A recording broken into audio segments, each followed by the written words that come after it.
দুর্গাপুজোর লম্বা ছুটির পর যখন আমরা স্কুলে যেতাম আমাদের ম্যাক্সিমাম বন্ধুদের টিফিনে কিন্তু এই টিফিনটাই থাকতো, যেটা আজকে মিঠাই স্কুলের টিফিনে দিচ্ছি। লক্ষ্মী পুজোয় বানানো খইয়ের উপরা, নাড়ু, মোয়া এইসব। আমরা সরকারি স্কুলে পড়তাম আর আমাদের লম্বা ছুটি থাকতো দুর্গাপুজোর। সেই ভাইফোঁটার পর স্কুল খুলতো। মিঠাইদের লক্ষ্মী পুজোর পরেই স্কুল খুলেছে, তাই মিঠাইয়ের টিফিনেও আমি খইয়ের উপরা, 2 রকমের নাড়ু, মালপোয়া, সুজি, একটু পানি ফল আর কলা দিলাম।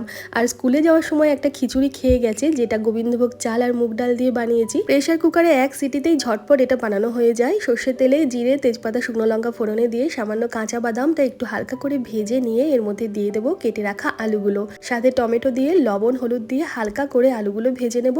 মশলা তেমন কিছু একটা দেবো না, শুধু একটু আদা দেবো বেশি করে গ্রেট করে। এই আদার গন্ধে খেতে ভীষণ ভালো লাগে। মশলার সাথে আলুটা ভালোভাবে ভাজা হলে দিয়ে দেবো আগে থেকে ভিজিয়ে জল ঝরিয়ে রাখা মুগ ডাল, গোবিন্দভোগ চাল আর ছোলা মটর।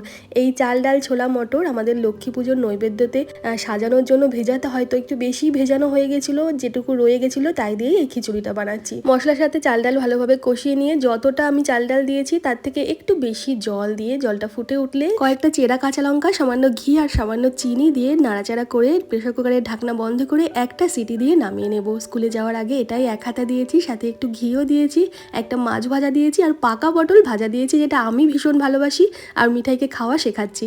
কেমন লাগলো আজকের পুরো ভিডিওটা জানাবেন। ধন্যবাদ।